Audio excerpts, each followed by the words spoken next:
जावई बापू या ना. अहो पाहिलं का जावई बापू आलेत, या ना. बरं आपली महत्वाची चर्चा आपण नंतर करू. हा जावई हे आमचे जावई बापू. हा जावई बापू या, तुम्ही या. त्यांना इथे यायला मीच सांगितलंय.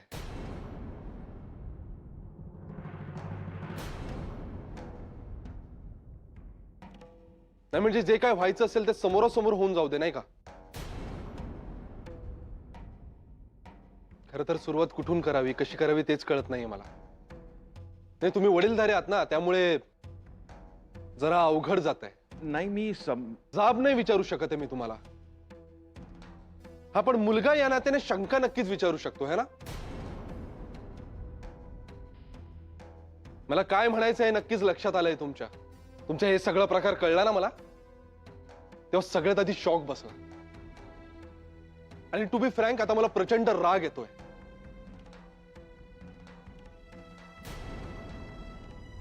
नाही काय ना बाबा, शत्रूवर पाळत ठेवतात. ज्याच्यापासून आपल्या जीवाला धोका आहे ना त्याच्यावर पाळत ठेवली जाते. किंवा मग अविश्वास आणि संशयांची परिसीमा झाली ना की मग पाळत ठेवली जाते. नाही आणि तुम्ही मेघनावर पाळत ठेवली.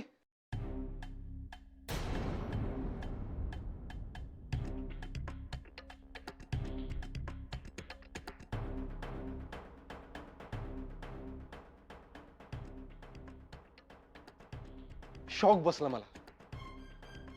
जिला तुम्ही जन्म दिला तिच्यावर ही अशी माया लावली, पोटच्या मुलीवर पाळत ठेवली ना, याचं वाईट वाटलं मला.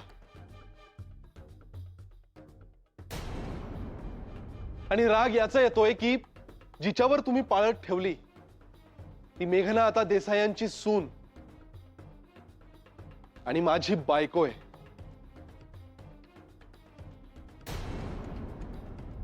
नाही जावे बापू. नाही नाही, आर्ग्युमेंट्स करण्यासाठी आलोच नाहीये मी इथे. हे भांडण, आरोप प्रत्यारोप या गोष्टींना माझ्या आयुष्यात काही महत्वाचं नाहीये. प्रेम आणि विश्वास असला ना की ह्या अशा गोष्टी दारापर्यंत आल्या ना तरी आत नाही येऊ शकत. आपणच त्याची काळजी घेतली पाहिजे. हे सगळं मी तुम्हाला सांगायची गरज नाहीये. तुम्ही जाणते आहात, वडील आहात, वडिलांसारखेच वागा एवढीच रिक्वेस्ट करतो.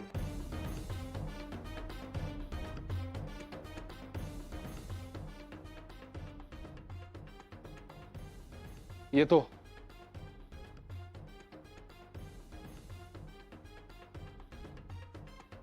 जावे जावे बापू निघा ना आता. निघा. आहो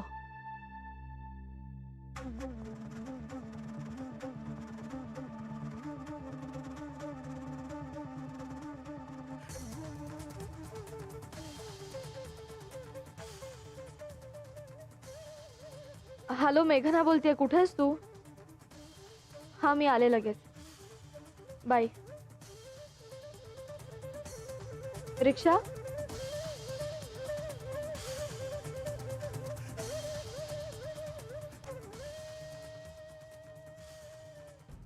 आहो आता काय करायचं हो आपण? जेव्हा करायला हवं होतं ना तेव्हा काही नाही केलं. हा नुसतं बघत बसला. त्या अगदी लग्न ठरल्यानंतर सुद्धा पळून जायची तयारी करत होत्या तेव्हा सुद्धा तुम्हाला पत्ता नव्हता. हे जर का तुम्हाला वेळेत कळलं असतं तर आज आज गोष्टी त्या थराला गेल्या नसत्या. बाबाजी बाबाजी. अहो पण आता आपल्या मनासारखं लग्न केलंय ना तिने, संसारही छान करते होती. पण तुम्ही का इतक्या टोकाला गेलात? बाबाजी बाबाजी यांचं काय करू मी? बाबाजी अहो तुम्ही बाबाजींना आणि त्यांनी पाठवलेल्या महाराजांना विसरलात का? त्यांनी सांगितलं होतं भरपूर संकट येणार आहेत, ते विसरलात का? अचानक मेघना कॉलेजला जायला तयार झाल्या, MA करायला तयार झाल्या का? हे विसरलात का बाबाजी? अहो पण काय? अहो इतकी चांगली माणसं, इतकं चांगलं घर, सुखवस्तू घर मिळालंय त्यांना. एवढं सगळं असून सुद्धा यांना कॉलेजला जायचं आहे, MA करायचं आहे का? म्हणजे तिकडे गेल्या की तो फाटका चड्डीवाला भेटणार त्यांना. मला अटॅक आला म्हणजे बाबाजींच्या कृपेने नुसती चक्कर आली मला. त्याला घाबरून त्या लग्न करायला तयार झाल्या का हे तुमच्या लक्षात का येत नाहीये? मला न कळलं इतका मूर्ख नाहीये मी. अहो प्लीज असं अभद्र नका हो बोलूत. आपली मेघना तसं काहीही करणार नाही. बाबाजींना आणि महाराजांना हौस आहे का हो अभद्र बोलायची? तुम्ही तुमच्या डोळ्यांनी पाहिलं ना, कानांनी ऐकलत ना त्यांनी काय सांगितलं ते?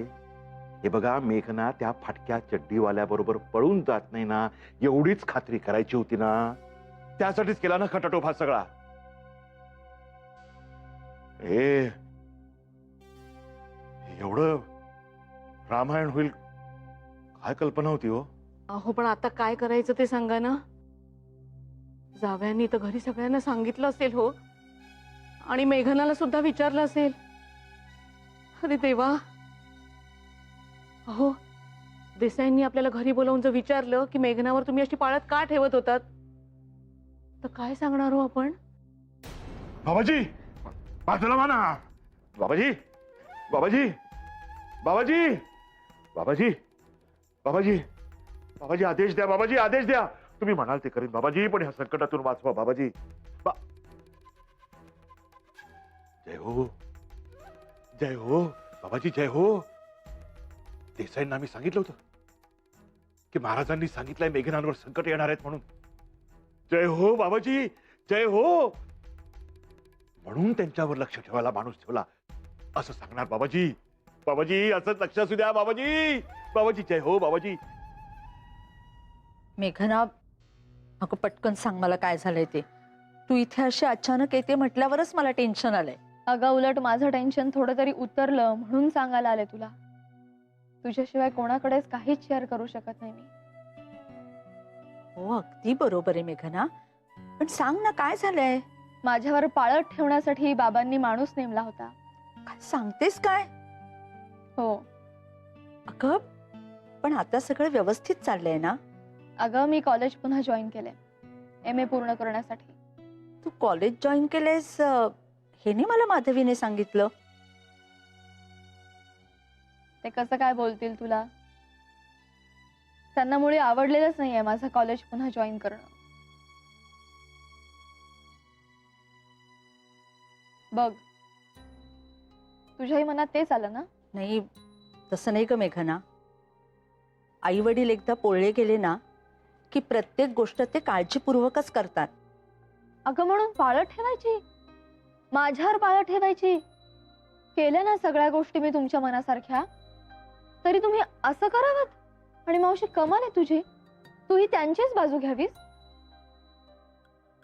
पण आदित्य देसाईनं मात्र सुनावलं बाबांना. म्हणजे आदित्यलाही सगळं कळलं?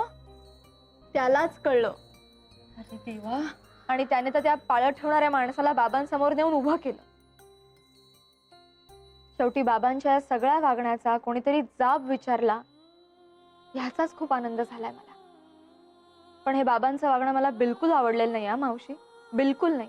त्या कुठल्या तरी महाराजांना त्यांना सांगितलंय की माझ्यावर संकट येऊ नयेत म्हणून वर्षभराच्या आत मूल व्हायलाच हवं, म्हणून त्यासाठी त्यांनी आग्रह धरलाय. त्यासाठी सुद्धा ते माझ्यावर दडपण आणतायत.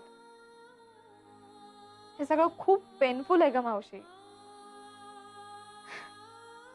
पण शेवटी माझ्या मानलेल्या नवऱ्यानं त्यांना त्याची जाणीव करून दिलीच की तुम्ही चुकताय. वडील आहात, वडिलांसारखेच वागा. खूप बरं वाटलं मला. मला जे बोलायचं होतं पण बोलू दिलं जात नव्हतं ते तो बोलला. मेघना जरा थांब. काय म्हणालीस तू? मानलेला नवरा? का? तसं नाहीये मावशी माझ्या दृष्टीनं, पण तुमच्या सगळ्यांपेक्षा जास्त चांगला वागतोय तो. अगं अविश्वास तर त्यानं दाखवायला हवा होता, तो तर तुम्हीच दाखवताय. कमाल आहे. सांग आई बाबांना, म्हणावं कृपा करून या पुढे तरी असं वागू नका प्लीज.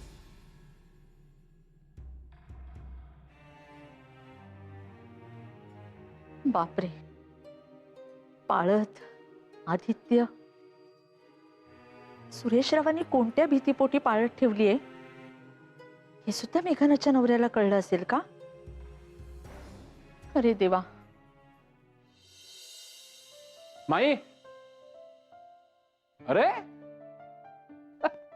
काय ग, काय चाललंय काय? लेझिम खेळते, स्वयंपाक करते. ए आता पुन्हा रागावू नकोस ना. काय आहे, आधी एक दणका दिलाय सगळ्यांना, तेवढा पुरे आहे आता. मग टोमणी कशाला ए, मारतो? टोमणी कशाला मारतो? खाली खाली लागेल मला. नाही काय आहे, आता मी खाली जाणार नाही. ही तुझी भीष्म प्रतिज्ञा होती ना, त्याचं काय झालं? म्हणजे म्हणून मी विचारतोय, काय झालं, इथे काय करतेयस? नाही अरे, त्याचं काय झालं की अमित दादा म्हणजे स्पेशली मला सॉरी म्हणायला आला होता ना म्हणून. आणि मुख्य म्हणजे त्या स्ट्रॉबेरीजनी महत्वपूर्ण भूमिका बजावलेली दिसतीये. लक्षात आहे वाटतं. अरे म्हणजे काय? तुला न देता घशाखाली उतरणार आहेत माझ्या. हा, ठेवलाय फ्रीज मध्ये. ठेवल्यात ना? मग तुला क्रीम विथ स्ट्रॉबेरी आवडतं ना म्हणून. ते पण जरा सेट होते. हम्म, रात्री सगळे गप्पा मारता मारता खाऊया. चालेल. अरे काय झालं, नाना आणि माई बाहेर गेले. मग माई जाता जाता मला म्हणाली की जरा स्वयंपाकाचं बघशील का आज? म्हटलं ठीक आहे. का म्हणजे विजया कुठे गेली? अरे दरवर्षी ते एम्ब्रॉयडरीचं एक्झिबिशन लागतं ना, तिकडे गेलीये ती. अच्छा. आणि मयू, पल्लव आणि साक्षी फॉर अ चेंज एकत्र बसून अभ्यास करतात. चला, म्हणजे एकंदरीत गाडी रुळावर आली तर विदाऊट एनी कुरकुर. तुम्ही का यायचं नाही का मी तुमच्या किचन मध्ये? आणि एक गोष्ट लक्षात ठेवा मेघना, तुझ्या आधी हे किचन माझंय, कळलं?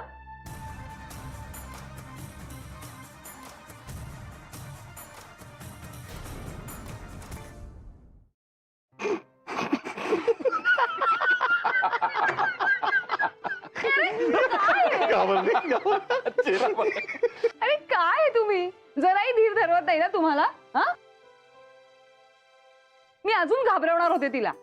ए मेघना, ते घाबरली होतीस ना? घाबरली होतीस की नाही? हो, खरंच घाबरले होते.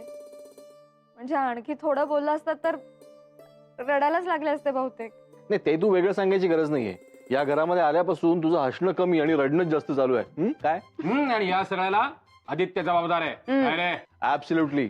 तुला सांगू सतीश, हा काहीतरी ना फिलॉसॉफी वगैरे ऐकवत असणार आणि मग ही बिचारी रडकुंडी राहते, हो की नाही? करेक्ट. तू सांग, मी लिहून घेतो यावेळी. अरे काय नाही, म्हणूनच हे बहुतेक हनीमून अर्धवट टाकून आलेले दिसत आहेत. नाही नाही, तसं नाहीये, त्याला नका. अच्छा, असं पण आहे का? जाऊ दे मेघना, काय माहितीये का, पहिल्या वर्षी सगळं असंच असतं. बायको नवऱ्याची बाजू घेतेच. 1 वर्षानंतर काय होतं माहितीये का, या अमितला सांगा, या सतीशला सांगा, 4 चौकात बघा कसे बोलतात ते आम्हाला. हो हो का? मेघना, तू अजिबात लक्ष देऊ नकोस. हे सगळे ना लब्बाड बोके आहेत. नुसतं ना असं आव आणतात की ना मी बायकोला किती घाबरतो, घरात ना बायकोचीच सत्ता चालू असते आणि आम्ही आपले बिचारे भोळे भाबडे. अगं मेघना, मी तर दिसायला सुद्धा गरीब आहे बघ. अगो बाई, घाऱ्या डोळ्यांचा माझा बिचारा बोका. बघितलंस बघितलंस, जरा सतीश सरांची शिकवणी लाव. किती प्रेमात आहे की नाही अर्जुन. बर सर, जरा आम्हाला 4 गोष्टी शिकवा. अहो अमित शेठ, या प्रांतात तुम्ही आमचे गुरु. अहो तुमच्या जीवावर असं तुमच्या प्रिय बहिणा पटवलंय ना आम्ही त्यावेळी. सतीश, अरे काय आहे? हे बघ, तू अजिबात लक्ष देऊ नकोस. हे ना उगाच असं काहीतरी बोलतात आणि आपल्याला मूर्खात काढतात. हे? मग काय. बरं मेघना, तुला वेळ आहे का? मला जरा स्वयंपाकात मदत करतेस? हो हो, आलेच ना. बरं, आपल्या भोजनाचं काय आहे, इथे आहे की आपण वर जेवायला जायचंय? यार काय आहे, वर काय? अरे इथे जेवा ना. अरे बहिणाबाईंचा रुसवा गेलाय, एवढा स्वयंपाक केलाय आमच्यासाठी. हा, आता जर का तुमची काही खास फरमाईश असेल तर. फरमाईश म्हणजे ते गुलाबजाम. गुलाबजाम. काय अर्चू करतेस? गुलाबजाम कर ना. अमित दादा, हा? परत सुरू केलं तसेच तसेच तसेच सेम सेम सेम. बघ ना.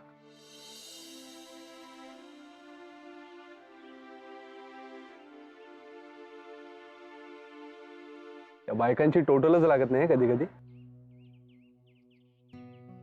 मेघना आणि अर्चूची दिलजमाई झाली कधी? हा, म्हणजे मेघना तर दिवसभर कॉलेजमध्ये होती. त्या भेटल्या कधी, बोलल्या कधी, आणि आता बिहेव तर अशा करत होत्या जशा काही जन्मोजन्मीच्या मैत्रिणी आहेत. तेच तर, या बायका म्हणजे ना अजब रसायन आहे. कुठली गोष्ट त्यांना कधी इम्पॉर्टंट वाटेल ना सांगता येत नाही. आता पल्लवच्या बाबतीत बघ ना, विजया केवढी भडकली. दादा तू काढलास का तिचा राग? ऐकण्याच्या मूडमध्ये नाहीये ती. आधी मी इतकं सहज म्हणालो होतो पल्लवला की फक्त नवी काकू तिथे होती हे कोणाला बोलू नकोस, कारण एकतर हा विषय उगाच वाढवायचाही नव्हता आणि दुसरी गोष्ट म्हणजे तू तिला प्रोटेक्ट केलंस हे मला कोणाला कळू द्यायचं नव्हतं. हो रे, आणि सगळं उलटच झालं बघ.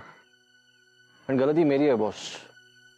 मी विजयाला विश्वासात घ्यायला हवं होतं. ऍक्च्युली ना, आपण त्यांच्याशी नीट जरी वागलो तरी राग येऊ शकतो त्यांना. मिस्टेरियस. तुला मेघनाचा तसा अनुभव आला की काय? नाही, आय मीन इन जनरल. आधी तू नानांना म्हणालास की आम्ही अजून एकमेकांना सापडले नाही आहोत पूर्णपणे. म्हणजे अपरंटली सगळं ठीक दिसतंय, पण एनी प्रॉब्लेम? नाही. आधी मला सांगायला हरकत नाही. ऑफकोर्स दादा, you are my best friend. आपण खरंच तसं. आता सांगू? मला असा फील येतोय काय? Something is missing. तुमचं नातं, तुमचं वागणं खूप फॉर्मल वाटतंय मला. म्हणजे नवरा बायकोच्या नात्यातली सहजता नाही जाणवत आहे. It's my observation. मला वाटतं ना दादा की तिला इतक्या माणसांमध्ये वावरायची सवय नसेल, त्यामुळे जरा अवघडत असेल ती. मे बी. पण व्हॉट एव्हर, ही नात्यांची कोडी सोडवणं फार इंटरेस्टिंग आहे नाही? प्रेमात माणसं प्रेम करतात, रागावतात, हतबल होतात, व्याकुळ होतात, आक्रमक होतात, नाती तुटतात, जुळतात, गुंततात. इतका फिलॉसॉफिकल काय झालंस तू?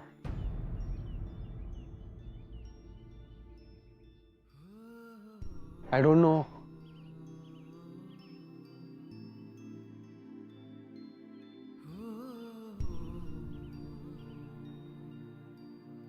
काहीतरी सलतंय तुझ्या मनात ब्रो.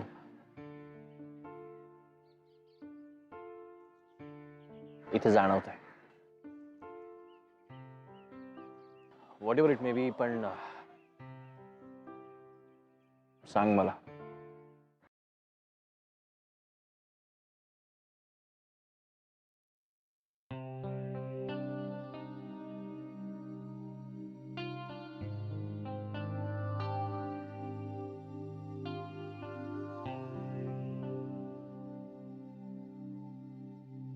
बघितलंस ना